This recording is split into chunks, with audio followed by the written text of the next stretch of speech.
Compromiso profesional para el país. Matrículate en nuestras carreras del Instituto Profesional y Centro de Formación Técnica, acreditados y adscritos a gratuidad. Estudia contador auditor, ingeniería de ejecución en administración, psicopedagogía, preparador físico, técnico en construcciones civiles, técnico en educación especial y topografía. Síguenos en nuestras redes sociales. Santo Tomás Osorno. Llama al teléfono 64 2 22 8200 o acércate a los carreras 753 en Santo Tomás. Tú puedes. 18 horas. Radio Musicop 96.5 FM Osorno y Purranque 104.1 FM. Presentamos Hablemos Legalmente. Aquí las cosas son como son y no con barnices ni matices. Hablemos Legalmente, un espacio de estudio jurídico Osorno y Dharma Producciones con la conducción de los abogados Víctor Pérez, Felipe Jordán, José Manuel Baquedano y Juan Carlos Claret. Sean todos bienvenidos. Somos campesinos de la raza del troque, jamás un turista de famoso. Radio Musicop. Hola, muy buenas tardes a todos nuestros auditores, auditoras que todos los miércoles nos damos cita en este espacio de Radio Musicop, Purranque FM y radio emisora enlazada. Soy José Manuel Baquedano y les doy cordialmente la bienvenida a Hablemos Legalmente en esta tarde de miércoles 19 de octubre del 2022, sobreviviendo el estallido. Estamos con Juan Carlos únicamente. Juan Carlos, hola, ¿cómo estáis? Buenas tardes, José Manuel. En efecto, aquí estamos los dos dando la cara por Víctor y también por Felipe, quienes hoy día por distintas razones no nos pueden acompañar, y a través tuyo saludar a todos quienes nos escuchan a través de Musicop y Purranque FM y redes asociadas, no solamente de la provincia, sino también en todo Chile. Así es, tal cual. ¿A quién quieres excusar tú? ¿A Víctor o a Felipe? Yo ¿A quién me vas a dejar? yo excuso a Víctor Pérez por razones laborales. Anda en Puerto Montt. O sea, en ese escenario me toca excusar a Felipito. Exacto. Ah, bien. Yo tengo que excusar a Felipe porque tenía hora para su mamografía. Era una hora muy difícil, que costó mucho que se la agendaran, pero finalmente lo lograron, así que esperamos que le vaya bien en ese examen tan berraco, Felipe, ¿eh? Tú En la este semana proceso. pasada con las uñas, Felipe ahora con la mamografía. Mira. Esta es la pasada de cuenta. Esta es la pasada de cuenta.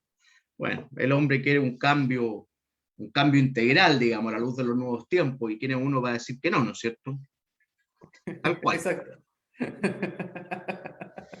Bueno, quedamos solo los dos entonces, y esto vamos a traer importantes temas a colación.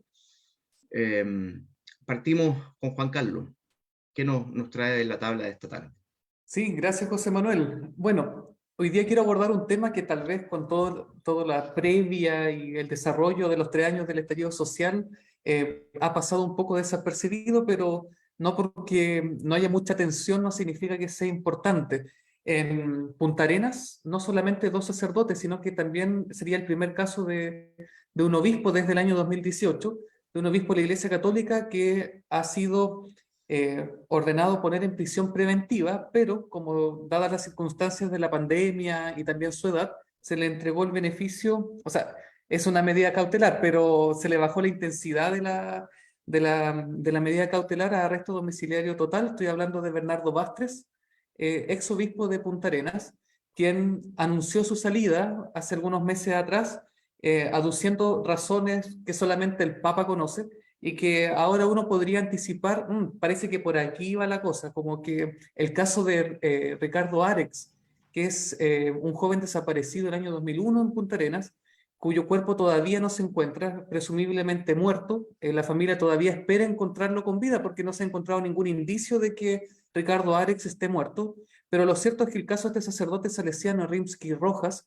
aparte de ser un escándalo, no solamente salpica a la institución, sino que a personas determinadas dentro de la institución. Por una parte, Ricardo Esati, que era el superior provincial de los salesianos, que tuvo que ver también con la disciplina propia en contra de este sacerdote, y también, puntualmente, el caso de Bernardo Bastres, también salesiano, ex obispo Punta Arenas, y de Tomás González, que también fue obispo de Punta Arenas. Entonces, parece que de a poco la justicia ha ido pesquisando y tirando esta hebra de hilo y, digamos, desenredando un nudo bastante poco claro todavía.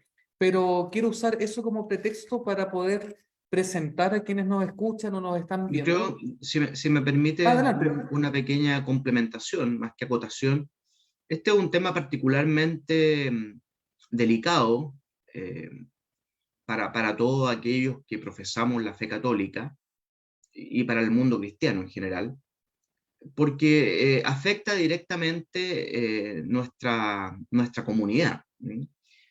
Y en este sentido, creo que es un deber muy grande de quienes, especialmente de quienes profesamos la fe católica, entre los cuales me incluyo, de instar por una depuración total de la Iglesia. Este tipo de abusos no se pueden tolerar, no se pueden permitir bajo ningún respecto. Y en este sentido, reconozco en este medio radial públicamente la labor del colega Juan Carlos Claret, que es un joven profesional cuya memoria para optar al título de abogado precisamente la realizó en este tema de los abusos sexuales, específicamente en la Iglesia Católica. Por lo tanto, si hay alguien a quien yo reconozco y valido en este tema, que habla empíricamente con datos concretos, pese a que el fondo de la exposición de Juan Carlos en esta oportunidad no va a ir por el tema de abuso, sino que más bien por lo formal, estimo que sí es importante dejar claro de que Juan Carlos Claret es un hombre que conoce el tema, es muy versado en esto, y que precisamente si tocamos un tema de esta naturaleza en la editorial de este programa es precisamente porque esta tribuna que libremente nos da Radio Musicop, y aquí yo quiero agradecer a título personal al doctor Cristian Labra, que es su controlador, y que nos da esta libertad de cátedra, diríamos, los docentes universitarios, en el sentido de exponer con una postura crítica no solamente los aspectos negativos de la administración Boric, Piñera, los aspectos negativos de la administración de justicia, los aspectos negativos de la persecución penal y el tema de la Araucanía, el quiebre del Estado de Derecho, entre tantos otros temas que una y otra vez estamos repasando, incluido la visita de nuestro panelista invitado, Rodrigo Veralama, que planteó una tesis re interesante que yo quisiera en el segundo bloque rescatar un poco, de la falta de legitimación social frente a esto. Por lo tanto, un tema de esta naturaleza no puede dejar de hacernos reflexionar el por qué ciertas instituciones jerarquizadas permiten, bueno, ya no permiten, porque ya la misma Iglesia Católica ha hecho un reproche muy duro en esto, por lo menos quedémonos con eso, digamos, permiten conductas de esta naturaleza. Y ahora sí te devuelvo la palabra, Juan Carlos, pero me gustaría que antes de entrar al fondo del aspecto procedimental que tú quieres tratar, y te lo pregunto desde la óptica de investigador que eres, a lo mejor sería bueno que hicieras una previa con la opinión pública que nos escucha, con los auditores, de explicar por qué se producen estas situaciones de abusos, de quebrantamiento de confianza. Muy brevemente. Perfecto. Sí, si Mira, es posible, si no te aparto mucho de tu pauta. No, sí, tiene harto que ver. De hecho, si uno empieza a rememorar desde cuándo Chile conoce estos episodios, tiene una fecha puntual, 1 de enero del año 1905, es decir, desde comienzo del siglo XX, la opinión pública ha estado familiarizada con estos temas. Uno podría decir que desde antes también, pero lo cierto es que la atención mediática tiene una fecha de inicio en estos asuntos que es el 1 de enero del año 1905. Desde esa época, los casos de delito, digamos, cometidos con cuello clerical han estado constantemente expuestos y, claro, no en la misma intensidad en 1905 a lo que vimos el año 2018, que es digamos, la gran explosión sobre este tema. Pero lo cierto es que tanto la Iglesia Católica como cualquier otro espacio institucional que sea altamente jerarquizado es una institución riesgosa, porque el abuso sexual, que es por lo que hoy día, por ejemplo, hay 362 clérigos investigados por el Ministerio Público, son ante todo no solamente un abuso sexual, sino que es un abuso de poder manifestado sexualmente. O sea, si uno quiere poner la atención en qué fenómeno dentro de este delito, lo cierto es que no está en la genitalidad de la víctima ni del sacerdote, ni en su orientación sexual, ni mucho menos, sino que está enfocado principalmente en el poder, en cómo se ejerce el poder dentro de determinadas instituciones. Y lo que ocurre es que el poder es neutro. El poder es como un martillo. Usted lo puede usar para clavar o lo puede usar para sacarle un ojo a alguien. El poder es neutro. Depende del uso que se le dé, el cómo se diseñan las instituciones, el si ese poder es usado para aplastar a la otra persona, en este caso una persona vulnerable, o es usado para amplificar, dignificar a la otra persona. El problema está, y por eso, como tú anticipaste, mi memoria de grado en Derecho, de 1088 páginas, se dedicó exclusivamente a estudiar el diseño institucional de la Iglesia Católica para comprender qué elementos dentro del diseño orgánico de la Iglesia Católica hacen que el poder sea o pueda ser ejercido para poner el pie encima de las personas. Entonces, no es solamente abuso sexual, sino que es abuso espiritual, abuso de conciencia, abuso económico, y el abuso sexual viene a ser, digamos, el último pelo de la cola, es la culminación de un iceberg, digamos, que uno ve la punta, pero debajo del agua, en la sombra, es mucho más grande. Entonces, ¿qué es lo que permite, digamos, que ocurran estos abusos? No solamente en la Iglesia Católica, no solamente en el ámbito religioso, sino también en instituciones altamente jerarquizadas como regimientos, escuelas, etcétera, tiene que ver con cómo la institución se diseña normativamente para que el poder sea usado como corresponde, es decir, para amplificar a las personas y no para someterlas. Entonces, eso está en el fondo. Y por eso, esto me sirve igual como introducción, porque ¿por qué en un programa jurídico vamos a hablar en este primer bloque sobre un tema religioso? Uno diría, no tiene nada que ver derecho y religión, digamos. Pero lo cierto es que en el Estado de Chile sí hay una regulación jurídica, no solamente a la Iglesia Católica, sino a distintos credos. Y creo que es oportuno, a partir del caso de Bernardo Bastres, dilucidar. ¿Es verdad que la Iglesia Católica tiene un estatuto jurídico aparte, que se le juzga con una justicia paralela? ¿Tiene asidero eso? ¿O todos somos juzgados bajo la misma justicia? Y eso es lo que yo quiero tratar de dilucidar ahora. Y para eso tengo que darme algunas vueltas normativas. Siempre el análisis lo voy a hacer en estos próximos minutos desde la óptica del derecho. Y quiero partir esta presentación a quienes nos escuchan para hacer lo más pedagógico posible, es que en el país existen dos tipos de personas. Las personas naturales, como José Manuel aquí presente, como Juan Carlos Claret que les habla, como el doctor Cristian Labra, el controlador de Musicop, y como quienes nos escuchan a través de esta radio. Y somos personas naturales que tenemos asociados un RUN, un rol único nacional. Pero también existen personas jurídicas, y esas personas jurídicas tienen asociado un RUT, y esas personas jurídicas pueden ser, hay más clasificaciones, pero la principal clasificación, la inicial, es si esas personas jurídicas son de derecho público o son de derecho privado. Esto es importante porque las personas jurídicas de derecho privado son instituciones que no son personas naturales, es un patrimonio distinto, digamos, que cumplen intereses particulares. Por ejemplo, una asociación deportiva cumple intereses particulares porque reúne el interés de los socios. Una sociedad anónima cumple intereses particulares porque es el interés social. Pero las personas jurídicas de derecho público son de derecho público porque cumplen un propósito que no es privado, sino que es público, particularmente estatal.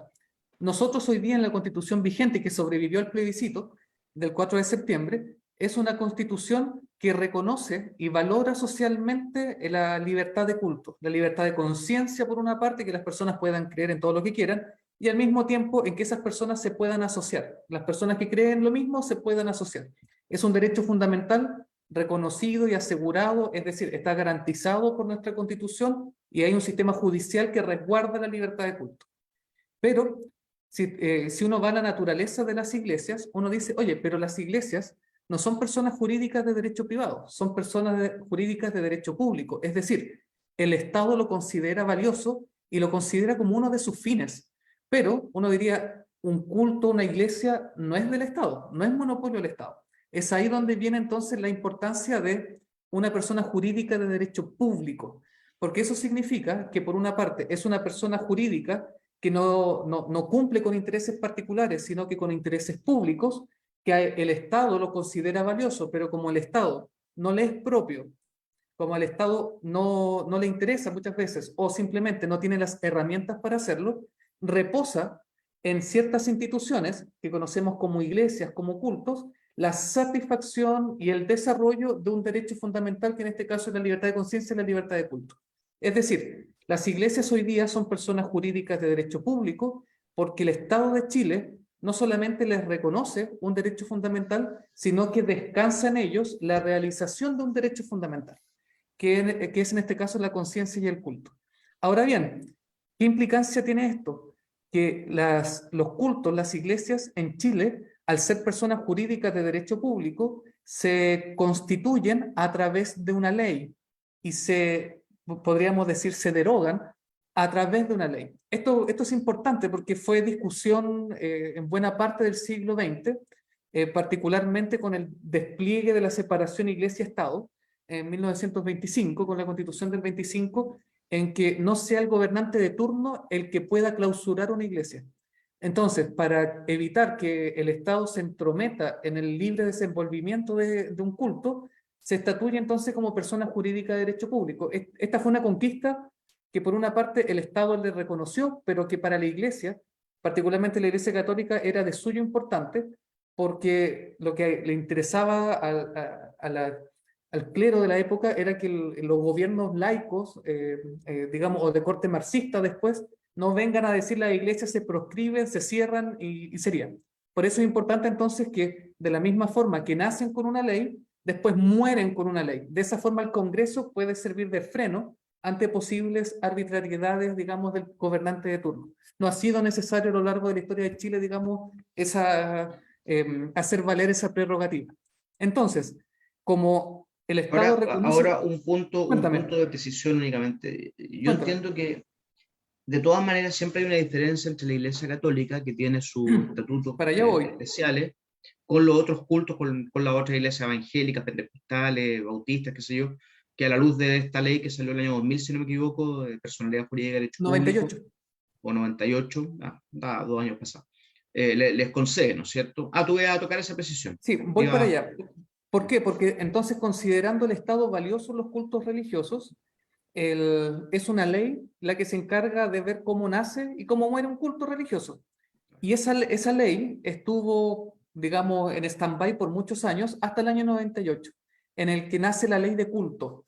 Y la ley de culto, si mi memoria no me falla, la 19.968, del gobierno de Eduardo Frei Ruiz Tagle, es una ley que primero define qué son las iglesias, luego estatuye cómo se crean y cómo se regulan las iglesias.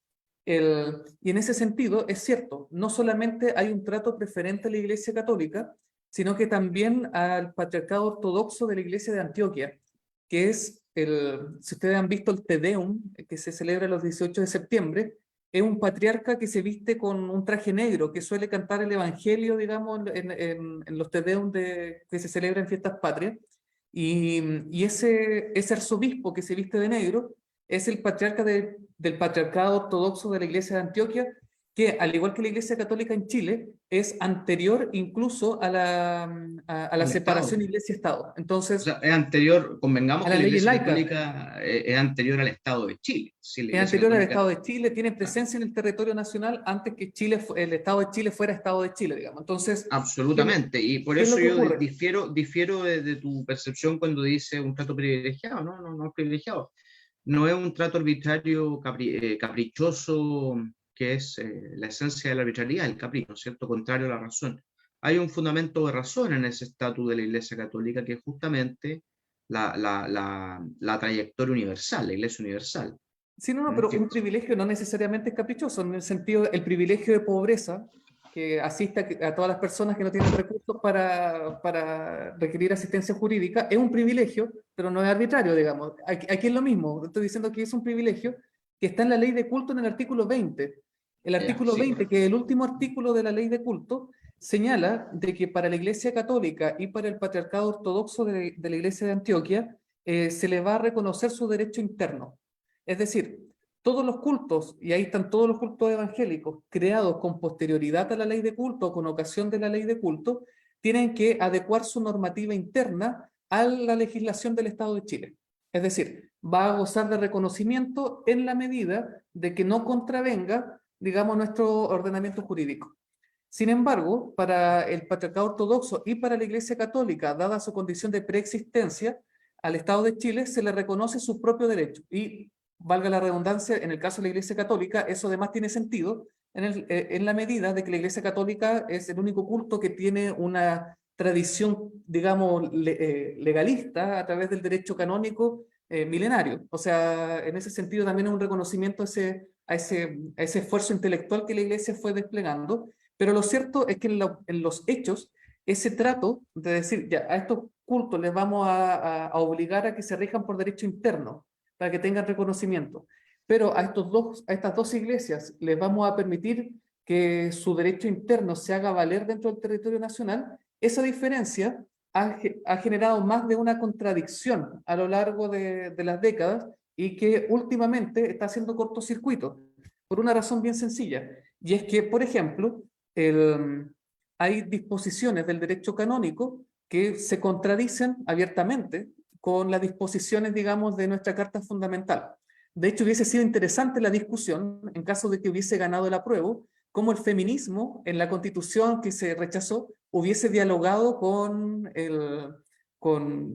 digamos, con los derechos propios de los cultos religiosos. Ahí hubiese habido unos tremendos litigios, ya me estaba avisorando, digamos, si que ganaba el apruebo de qué es lo que iba a suceder en esa materia. Entonces, ¿qué es lo que ocurre? Que siendo entonces los cultos personas jurídicas de derecho público, es decir, valiosos, nacen por una ley que regula el Estado, se le entrega su reconocimiento, pero en el caso de la Iglesia Católica se le entrega el reconocimiento por parte del Estado sin realizar un examen de constitucionalidad siquiera respecto a cómo es su orgánica, o están exentos de cumplir con ciertas labores, por ejemplo, de contabilidad, de informar al Ministerio de Justicia en caso de supervisión. La Iglesia Católica está exento de eso porque se regula por su propio derecho canónico, a no ser que la Iglesia cree otras fundaciones que cronológicamente son posteriores a la ley de culto y por lo tanto se deben regir por esas leyes. Entonces, ¿qué es lo que ocurre? Que esa situación de privilegio que recibe el derecho canónico, hoy día es lo que está haciendo crisis y ha hecho crisis en distintos aspectos. Por ejemplo, un sacerdote hoy día puede demandar a un obispo, un sacerdote católico puede demandar a un obispo por relación laboral, es decir, puede llevarlo a un tribunal, a un juzgado laboral diciendo, ¿sabes qué? Frente a mi obispo, yo como sacerdote tengo una relación de subordinación y dependencia, el obispado me entrega una congrua, que es el término canónico para hablar de una remuneración, no un sueldo, pero sí una remuneración, y lo cierto es que no. De hecho, el año 2020, con ocasión de mi memoria de pregrado, en más de una ocasión consulté a la dirección del trabajo, y la respuesta es que la Iglesia Católica no existe. Es un ser antropológico, me han dicho, más no jurídico, porque se rige por un estatuto aparte. Entonces, es interesante constatar ese hecho, porque particularmente lo que nos convoca, en el caso de los abusos, cuando se habla de encubrimiento, que hubo sacerdotes que sabían, pero que callaron los ilícitos que estaban ocurriendo, en más de alguna ocasión no faltó el sacerdote que cayó frente a la mala práctica que realizaba el obispo, porque ¿qué hace un sacerdote con 60 años, que ya está a punto de jubilar, que nunca trabajó, que no tiene cotizaciones, que no tiene redes de apoyo, que su única vida ha sido dentro de la iglesia y que por denunciar a su obispo después lo echa? No tiene muchas herramientas para protegerse frente a eso, y tampoco el Estado de Chile, laboralmente hablando, le entrega, digamos, protección, por lo tanto, mejor callar. Entonces, dentro de esta cultura, digamos, que el mismo Papa denunció respecto al encubrimiento, hay elementos, hay atisbos de su propia regulación que favorecen estos crímenes, digamos, esta participación en ilícitos. Pero no solamente eso. Por ejemplo, cómo se protege un sacristán, cómo se protege una persona de aseo frente a las vulneraciones que pueda hacer un párroco o un obispo en tanto funcionario. Ahí también tenemos en más de algún momento una contradicción. Y yendo ya más a la arista penal, que es también la que te convoca a ti, José Manuel, por tu especialidad como penalista, cómo lo hace un sacerdote que es investigado por abuso para protegerse de una arbitrariedad dentro de la investigación canónica. La Corte Suprema ha conocido 3 recursos de protección, uno de ellos intentado por Christian Prech, ni más ni menos, donde acusando este sacerdote investigado, que después fue condenado por la iglesia, expulsado de hecho del sacerdocio, donde Cristian Precht acude a la Corte de Apelaciones de Santiago, pierde y después acude a la Corte Suprema, diciendo, mire, ¿sabe qué? Esta investigación canónica que lleva adelante el investigador de la Iglesia Católica vulnera mi derecho a la defensa porque nunca se me avisa quién me está investigando, vulnera debido proceso porque los plazos no están regulados. Hay un montón, digamos, si uno fuera el acusado, elementos que dentro de un proceso penal en Chile uno tiene asegurado, pero que un sacerdote no lo tiene. Pues bien, el juez Sergio Muñoz, que fue el redactor de esta sentencia que estoy aludiendo, de hecho desechó la pretensión de Cristian Precht, alegando que el proceder del entonces arzobispo de Santiago, Ricardo Asati, se ajustaba a derecho, no porque fuera de acuerdo a la Constitución de Chile, no porque fuera de acuerdo a la legislación chilena, sino porque, como se le reconoce sin un mayor examen, el derecho canónico, en virtud del artículo 20 de la ley de culto, no hay arbitrariedad por parte del investigador católico, porque se ajusta a su derecho interno. Pero ¿qué pasa si esta norma canónica es contradictoria a la Constitución? Es su derecho y nosotros se lo reconocimos. Entonces, en esa medida, digamos, poniéndonos en la parte del victimario, en cómo se defiende, también tenemos problemas. Ahora pongámonos siempre en la arista Fíjate penal. que, discúlpame, interesante Adelante. ese fallo del ministro Muñoz. Muñoz. Sí, Sergio Muñoz, que es un ministro que uno dice que es de vanguardia dentro de la Sí, Corte es que Suprema. justamente un poco de eso. ¿De qué año es ese fallo? 2018. 2018, fíjate. Y 4 años atrás. Y el ministro dice de que el proceder en el tratamiento con el entonces obispo Cristian Precht fue ajustado de derecho por Porque estar fue en ajustado a derecho armonía, canónico. fue ajustado de derecho, claro, por estar en armonía con el derecho canónico, que es el Concuerdo. estatuto, que es el estatuto jurídico imperante para estos efectos, para estos Exacto. casos, digamos. Exacto. Es curioso Entonces, el fallo porque de un punto de vista habría que entender que lo formal tiene toda la razón, ciertamente. O sea, no, en lo formal no hay duda alguna de que el derecho canónico es un estatuto jurídico especial para regular las relaciones de la Iglesia Católica y de su personal o de sus funcionarios del clero, digamos, entre sus relaciones recíprocas, ¿no es cierto? En ese sentido no pareciera llamar mayormente la atención. La pregunta es que cabe preguntarse si el estatuto que rige a la Iglesia Católica, contemplado en los diversos cánones que integra el derecho canónico, consagran el debido proceso, porque yo creo que ese es el problema de fondo aquí. Estamos hablando de normas de derechos humanos fundamentales, como son las normas del debido proceso, que no son en ningún caso un monopolio de la legislación nacional, el de nuestro problema ahí, José Manuel, que también desde un punto de vista formal, teniendo la Santa Sede, el estatus de sujeto de persona derecho jurídica, internacional, claro.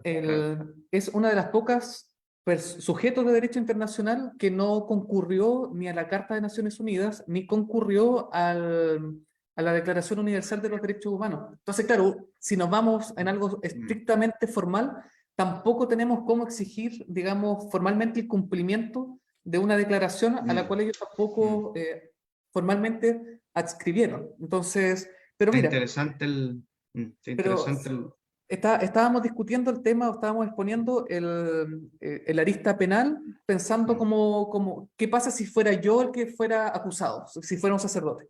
Pongámonos ahora en el lugar de la víctima, y no de una víctima que acude a la iglesia y le pide a la iglesia que este sacerdote sea investigado, sino que lo lleva a los tribunales de justicia y dice, ¿sabes qué, señor juez? Yo prescindo de la justicia canónica y me quiero centrar solamente en la justicia chilena.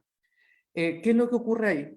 Bueno, hasta antes del año 2019, los delitos de abuso sexual jugaban en su contra la prescripción. Es decir, si fueron abusos que ocurrieron antes del año 2007, con 10 años prescribía el delito. Desde el año 2007, por una reforma de la presidenta Bachelet, los abusos sexuales, sobre todo que involucran a menores de edad, son 10 años para que prescriba la acción penal, pero desde que la víctima cumple 18 años de edad. O sea, tiene hasta los 28 años para, puede ser que haya sido abusado a los 7 años, pero desde que cumplió los 18, corren los 10 años para prescribir el delito. Le empieza a correr el plazo, le empieza a correr el plazo de 10 años en el fondo. Exacto.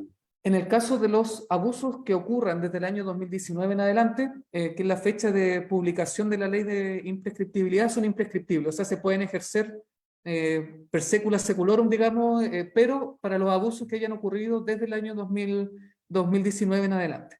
Entonces, ¿qué es lo que ocurre? Que particularmente en estos 362 casos que pude pesquisar y conocer varias carpetas investigativas, el gran elemento en contra es la prescripción. Pero, antes de irnos al corte comercial, Osaje, te pido que me regales 5 minutos después del corte comercial, porque voy a dejar en suspenso. ¿Qué pasa con las víctimas cuando denuncian en sede penal chilena? ¿Te parece? Sí, como se pide, con citación. El tema está Perfecto. interesante. Vamos a un breve corte comercial y estamos nuevamente con ustedes.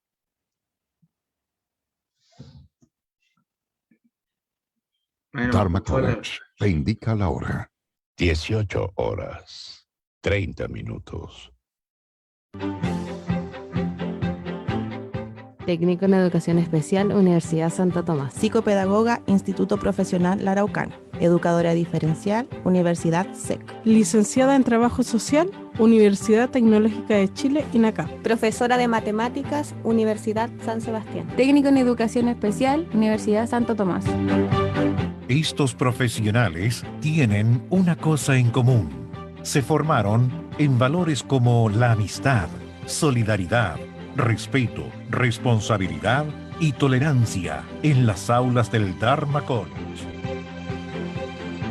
Dharma College, formando a los profesionales y líderes del mañana. Dharma College, más que un colegio.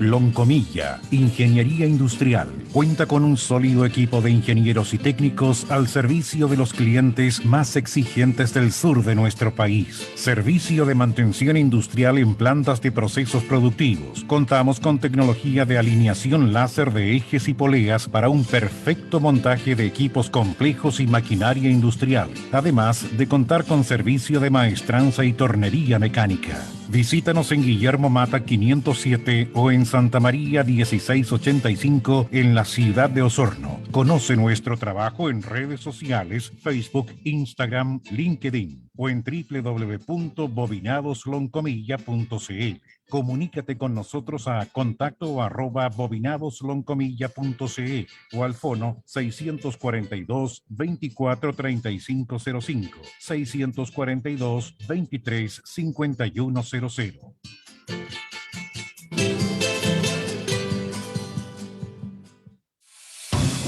Centro Jurídico Osorno. Trabajamos con el más alto compromiso con nuestros clientes. Centro Jurídico Osorno, un estudio de abogados que ofrece un servicio profesional en las áreas civil, comercial, penal, tributario, administrativo y laboral, desarrollando 3 plataformas principales de servicios: asesoría, litigación y gestión de proyectos. Centro Jurídico Osorno. Visite nuestra web cjo.cl o directamente en nuestras oficinas en calle O'Higgins 1271 Osorno.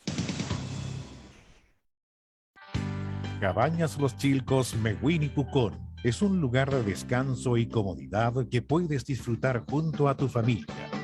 Atendido por sus dueños. Nuestro sello principal es la limpieza, hospitalidad y seguridad en nuestro servicio.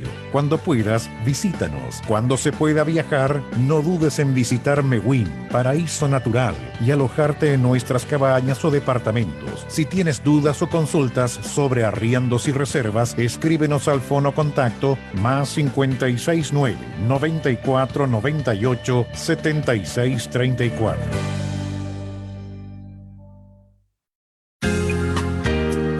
Gendarmería de Chile a través del Centro de Educación y Trabajo, CET, cumple con el ideal humanitario y logra quebrar el encierro de la cárcel tradicional a través de una serie de proyectos productivos. Permite que los sancionados trabajen remuneradamente. La sala de ventas de productos del Centro de Educación y Trabajo de Osorno cuenta con diversos productos de primera calidad, como son pan de molde y corriente, manteca, longanizas y huevos de campo. Centro de Educación y Trabajo de Osorno los invita a conocer nuestra sala de ventas ubicada en Conrado Antauer 1399 en la ciudad de Osorno.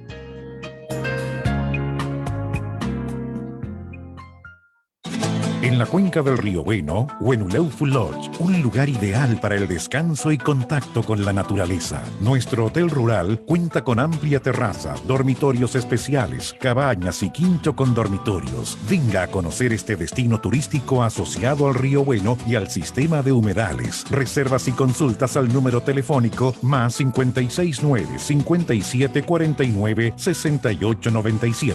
Visita nuestra web huenuleufulodge.cl y síguenos en redes sociales.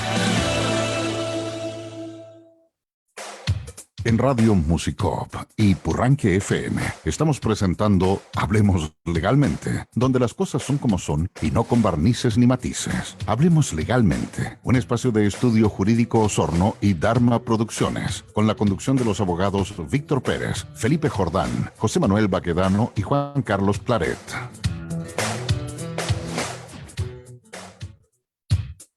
Bien, estamos de regreso después de este lapsus comercial tan necesario, ¿no es cierto?, para los auspiciadores que ponen sus fichas en nuestro programa. Bueno, continuamos, Juan Carlos.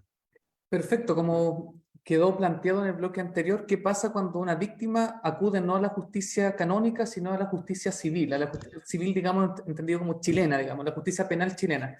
Y al respecto mencionábamos que hasta el 2019 jugaba en contra de la prescripción, es decir, que después de transcurrido 10 años, desde que se cumple 18 años de edad, es muy difícil que una acción penal prospere.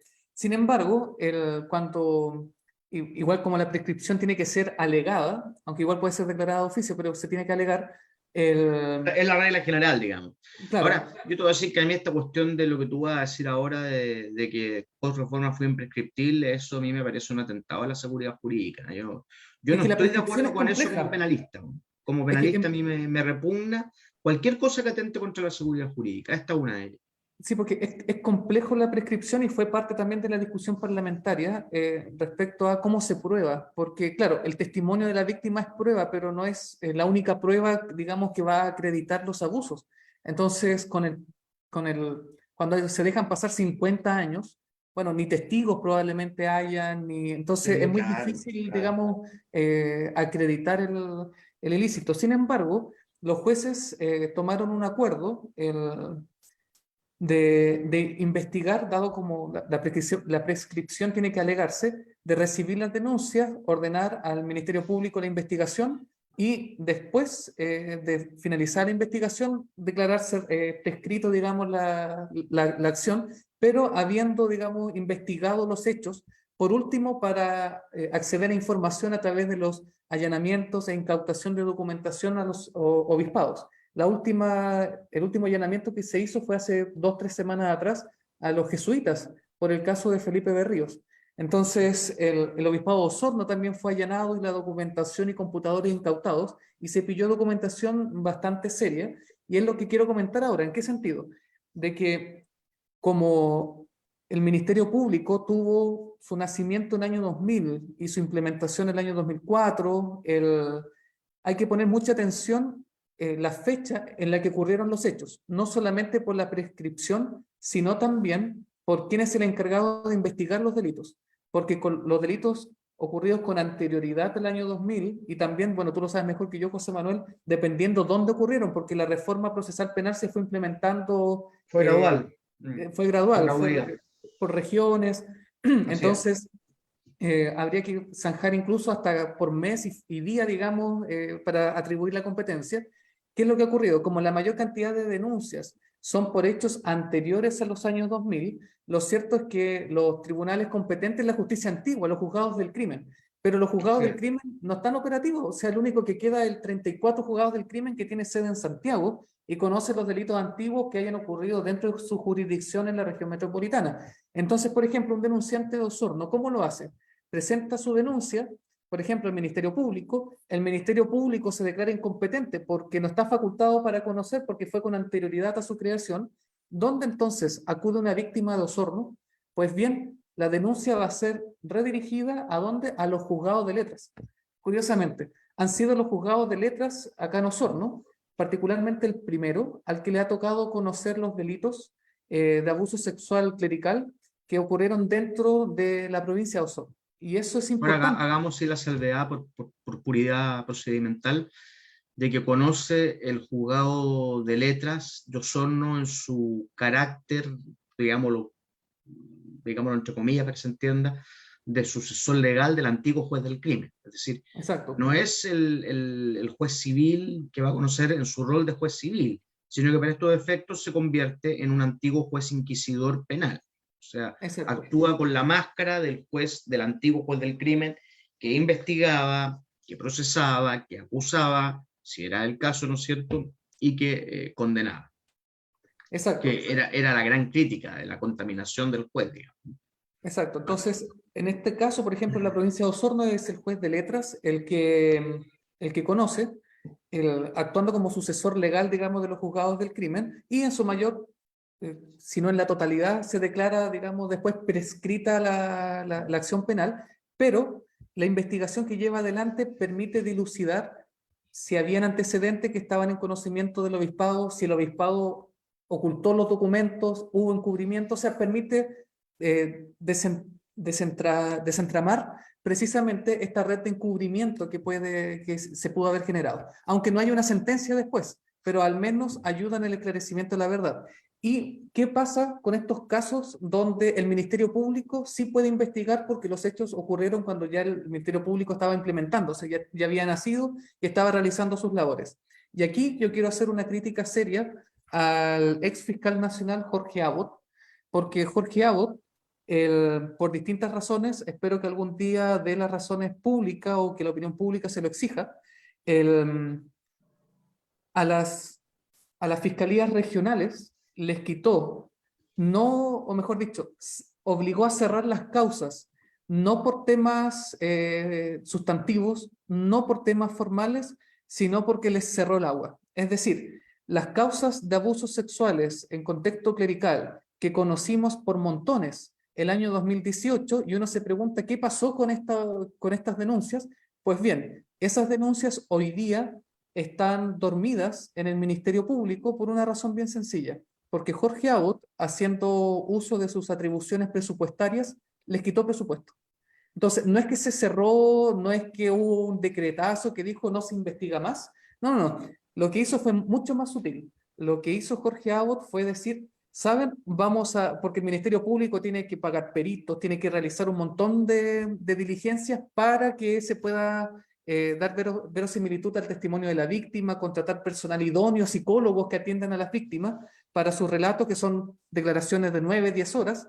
Lo cierto es que de repente las fiscalías regionales se encontraron con que no tenían plata para prosperar en estas investigaciones. Es decir, las causas de abuso sexual eclesiástico pasaron de ser prioridad 1 el año 2018 a ser prioridad 0 el año 2020. No se hizo por decretazo, no es que el fiscal dijo esto no se investiga, sino que fue mucho más sutil. Jorge Abbott lo manejó las lucas del Ministerio Público. Lisa y llanamente manejó las lucas del Ministerio Público. Exacto. Oye, es grave lo que estás diciendo. Pues, no, tengo fundamentado. Hay fiscalías regionales, José Manuel, y esto lo tengo documentado, que desde el año 2019, teniendo 100 millones de pesos destinados única y exclusivamente para la persecución de estos delitos, al año 2020, 1 millón. Es imposible que un persecutor pueda, con 99 millones menos, avanzar con la misma rapidez o abarcar todas las causas que la ley le encomienda. Y en ese sentido, esa fue la forma de proceder del ex fiscal nacional, a quien a través de estos micrófonos emplazo directamente. Bueno, bien valiente tu emplazamiento. En estos programas, en ocasiones pretéritas, hemos sido también muy críticos de lo que fue la labor de Jorge Abbott, particularmente en sendos programas que tratamos sobre, a nuestra manera, ciertos ciertas irregularidades graves del Ministerio Público bajo la administración de Jorge Abbott, quien por mandato constitucional tuvo que dejar el cargo. De manera que sí, lo que tú estás diciendo yo lo encuentro grave, porque primero, como católico, me interesa que se esclarezcan las cosas. O sea, para que el árbol dé frutos buenos, hay que sacar todos los frutos prohibidos, todos los frutos venenosos que lo están emponzoñando. Por lo tanto, desde el punto de vista de católico comprometido, la verdad os hará libres, dice el propio Evangelio, ¿cierto? La verdad os hará libre. Por lo tanto, una actitud de esta naturaleza es de la mayor gravedad, y me acoplo a tus palabras en el sentido de que ojalá llegue el minuto en que ya el ciudadano Abbott diga, saca a cargo esto, que es gravísimo. ¿Y qué pasa con esos fiscales que eran subalternos? ¿Tú supiste algo de eso? Esa es una buena pregunta. Los fiscales regionales aquí son los que tendrían entonces que ser interpelados. Eso es lo que yo personalmente no he ido a tocar la puerta de preguntarle a la Fiscalía Regional qué es lo que pasó, ni mucho menos, porque en primer lugar no creo que alguien vaya a hablar mal contra su jefe, más aún cuando de eso depende su carrera o cosas por el estilo. No, pero su ahora sustento económico, familiar, en fin. Pero ahora que va a haber cambio de dirección, donde incluso el ex persecutor de los casos penales de la Iglesia Católica, Emiliano Arias, está postulando al cargo de Fiscalía Nacional, yo espero, aunque no sea nombrado, por lo menos que estos temas sí se puedan conversar y que los fiscales regionales puedan entonces informar qué fue lo que sucedió. Porque lo que yo he podido pesquisar es, tal cual esta película, Follow the Money, digamos, seguido el dinero, y darme cuenta de que por esa vía, digamos, se hizo. Yo confío ahora que las circunstancias están cambiando, poder de parte del Ministerio Público se transparente esta situación. Excelente. Bueno, me parece muy necesario.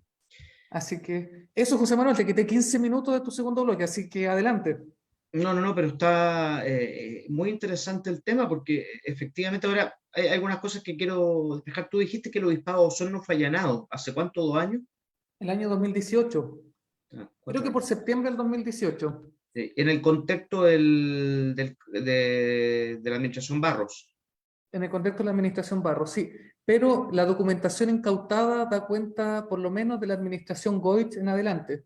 En el caso, por ejemplo, del sacerdote Pablo Becker-Cheper, que el obispado de Osorno tuvo que reconocer después de estos hechos, el que sí habían recepcionado denuncias por parte por abuso sexual a menores de edad en la parroquia Sagrado Corazón y en la Fundación Cristo Joven. Lo cierto es que ese caso, el primer juzgado de letras de Osorno lo declaró prescrito, porque claro, ocurrieron con muchos años de anterioridad. Pero por lo menos el Ministerio Público sí logró dar con la red de encubrimiento respecto al sacerdote Pablo Becker-Cheper. Por ejemplo, cuando Alejandro Goich, obispo emérito de Osorno, fue obispo después en Rancagua, presidente de la conferencia episcopal, lo envía a Alemania con el propósito, digamos, de sacarlo por las posibles denuncias, donde él reconoce que lo envía a Alemania sin informar al obispo de la diócesis alemana las razones por las que él, digamos, lo traslada. Significa que Becker-Cheper pudo haberlo hecho también en Alemania, sin que el otro obispo se dé por enterado, y la red que Miguel Caviedes y Alejandro Goich dieron con ese sacerdote. Al mismo tiempo que el arzobispo Rebolledo, que actualmente está en La Serena, respecto a un caso de abuso en Purranque, precisamente en el Colegio Preciosa Sangre, por parte de un sacerdote, el Ministerio Público logró dar con transacciones, acuerdos extrajudiciales para evitar denuncias, y acuerdos de mucha cuantía, lo que igual para un obispado que es bastante austero como el de Osorno, la pregunta es de dónde sale la plata. Bueno, hay muchas interrogantes en esta materia, y creo que hay que ser muy consecuente en todo organización humana, porque al final del día quienes integran son hombres y mujeres. Debe, sobre todo cuando hay jerarquía, se hace muy necesaria la debida transparencia. Esto pasa también en las Fuerzas Armadas, esto pasa también en la PDI, en Carabineros, ¿no es cierto? Esto pasa siempre que hay jerarquía. Toda organización jerarquizada no está exente, por el contrario, está muy proclive al abuso de poder en cualquiera de sus manifestaciones. Por lo tanto, el tema es realmente cautivante. Bueno, por razones de tiempo sí tenemos que movilizar la agenda y la verdad de las cosas es que, bueno, ayer yo tenía un tema, digamos, que me hubiera gustado un poco más de tiempo para desarrollar, pero quisiera reflexionar. No, al contrario, fui yo quien te pidió mayor información y de alguna manera alargué tu exposición, pero bueno, digamos, es bueno porque el término, bueno, por todo lo que hay. Oye, ayer, bueno, conmemoramos 3 años del estallido delincuencial o del estallido social. Muchos dicen con propiedad del intento oculto de derrocar al gobierno de Piñera, porque hay voces autorizadas incluso a nivel de la academia que hablan de que esto fue un verdadero golpe de Estado. Y yo quisiera hacer un par de reflexiones en torno a lo que ocurrió ayer, pero reflexiones quizás más bien filosóficas o sociológicas, y por lo demás jurídicas, porque el derecho es transversal a todo este orden de pensamiento. La primera reflexión que quisiera hacer es que yo lamento mucho, a título personal, que el presidente Piñera nunca se diera el tiempo, el expresidente Piñera nunca se diera el tiempo para explicar el sentido y alcance al país, a la comunidad, de qué es lo que quiso decir cuando pronunció su célebre frase, que todos se la enrostran, de que estamos en guerra contra un enemigo poderoso, de que la situación era de una gravedad extrema. Y esta situación que yo digo, esa expresión, mejor dicho, del presidente Piñera, estamos en guerra con un enemigo poderoso, estamos hablando a las pocas horas del estallido social. Esto fue una expresión en caliente, digamos, una expresión que se profirió bajo el fragor del combate, cuando todavía estaban en llamas cientos de estaciones de metro, cientos de supermercados que estaban siendo saqueados y toda la anarquía y el caos que conocimos en ese tristemente célebre 18 de septiembre, de días el octubrismo, como han locura ahora, que ocurrió el 2019. Yo digo que esto hubiese sido sumamente interesante porque nos hubieran despejado muchas incógnitas que, al no haber sido aclaradas en su momento, se prestan precisamente para la elucubración. Y yo quiero detenerme a reflexionar en esto. Estuvimos, y esto lo pongo en interrogación, ¿estuvimos frente a un golpe de Estado fallido? ¿Por qué Piñera hizo estas declaraciones de tan extrema gravedad? ¿Por qué la señora de Piñera, a propósito de unos WhatsApp, siguió en la misma línea de su marido? ¿Por qué el jefe de la Defensa Nacional designado, el actual comandante en jefe, Javier Iturriaga, desmintió a Piñera tan secamente? Fíjense ustedes estos elementos de análisis que les estoy dando. Desmintió a Piñera tan secamente, yo diría hasta groseramente, al decir que él no estaba en guerra con nadie, que era un hombre feliz, a menos de 24 horas de que la máxima autoridad del país haya proclamado que estamos en guerra con un enemigo poderoso. Sepan ustedes, y yo porque conozco el sistema y la estructura de las Fuerzas Armadas, hablo con propiedad en mi calidad de ex oficial de justicia militar, y haber sido fiscal militar por muchos años en esta provincia, sepan ustedes de que el presidente de la República, como máxima autoridad del Estado, tiene la obligación de haber dado de baja un general que lo contradice tan groseramente. Es decir, en un estado de emergencia como el que se vivía, que el actual comandante en jefe haya hecho esa declaración de que es un hombre feliz y no está en guerra con nadie, era lo menos para una citación al Palacio de la Moneda y algo más que un tirón de oreja. Si el general ponga su cargo a su disposición porque usted ha controvertido expresamente a la máxima autoridad de la República, que soy yo. Eso hubiera ocurrido en una situación común y corriente normal. ¿Para qué decir, piensen ustedes, conociendo la personalidad, el carácter que tenía un hombre que yo admiro mucho, el presidente Ricardo Lagos Escobar? ¿Ustedes se imaginan una situación con Lagos a la cabeza? ¿Qué hubiera pasado? ¿Tú te imaginas algo así, Juan Carlos? O sea, incluso cuando los comandantes hicieron este almuerzo en Borde Río, este restaurante. El servilletazo. Servilletazo, sí, el presidente Lagos fue durísimo. Cuando dice no tienen que andarse reuniendo si están detrás del presidente de la República. No, tal cual. Bueno, ese es un hombre de Estado, fíjate, que transversalmente respeta, que transversalmente suscita admiración, precisamente porque Chile necesita un gobernante con actitudes de estadistas, como sí las tenía Ricardo Lagos. La pregunta es que no pasó eso con Piñera, y por el contrario, el general Iturriaga no solo siguió en su cargo de jefe de la Defensa Nacional para el estado excepcional, para el estado de excepción constitucional de emergencia que se dio el 2019, y después fue prácticamente a nivel nacional, en todo el país, sino que fue premiado, y por el mismo Piñera, quien lo ascendió a comandante en jefe del ejército, cargo que actualmente ejerce, el general Iturriaga. Cuesta entonces entender esta cosa, porque viene un general que a su superior jerárquico, el presidente de la República, lo desmiente, y muy por el contrario de llevar una reprimenda o preséntame la renuncia o lisa y llanamente un llamado a retiro puro y duro, es ascendido al más alto cargo que puede aspirar un oficial de ejército, que es la comandancia en jefe, un oficial general de ejército que es la comandancia en jefe. No hay que ser Sherlock Holmes, ¿no es cierto? Pero algo huele mal en Dinamarca. ¿Sí o no, mi amigo Claret? Algo huele mal en Dinamarca.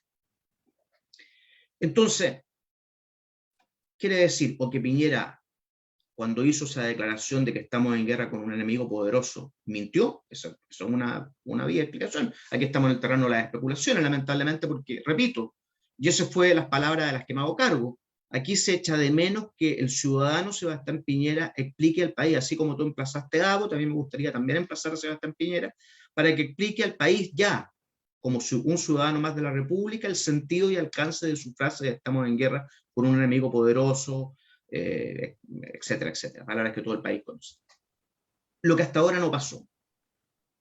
Entonces, siguiendo este raciocinio, además de premiar con la comandancia en jefe al general Iturriaga, no le pidió la renuncia. Bueno, ¿a quién le creemos entonces? ¿Qué pasó aquí?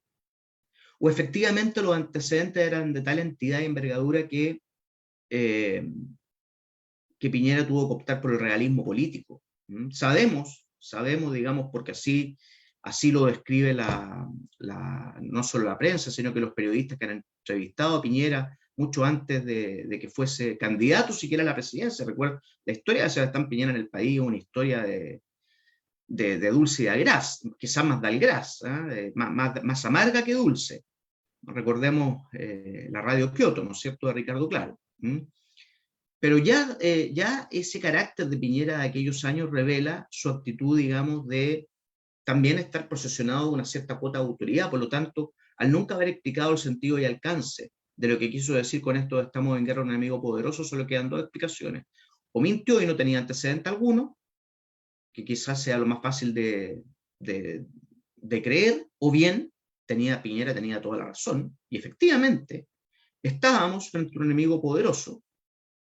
Leas entre líneas un terrorismo internacional, infiltración, fuerzas guerrilleras de otros países. Ahí la inteligencia está muy al debe en Chile, pero algo evidentemente pasó.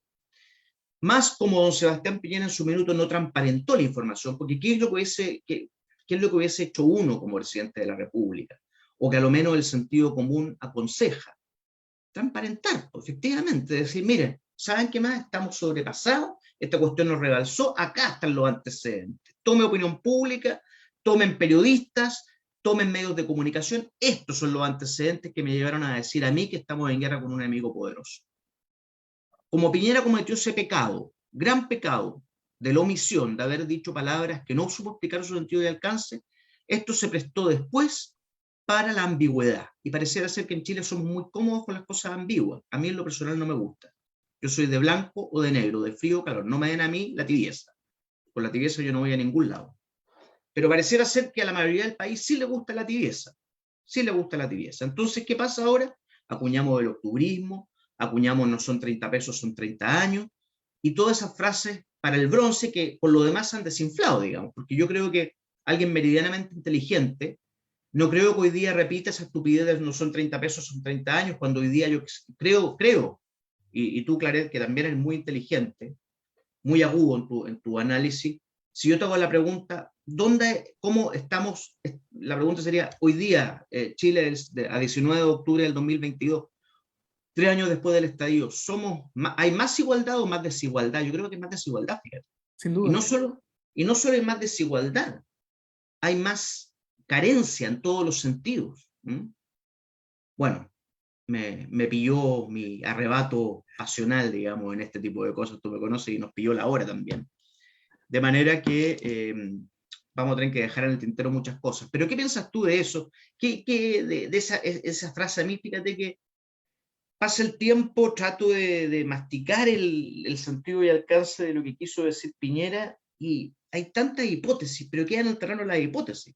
Sí, es que bueno, siguen habiendo versiones contradictorias. O sea, Piñera insiste a sus círculos cercanos exhibir, digamos, de que no, si habían antecedentes que acreditan que estábamos frente a un enemigo poderoso, pero lo cierto es que el Ministerio Público, habiendo llevado investigaciones, todavía no pilla nada. O sea, pero uno también puede decir que eso igual se puede deber a la desidia que tiene el Ministerio Público con estas causas. O sea, ni siquiera todavía sabemos quiénes quemaron el metro.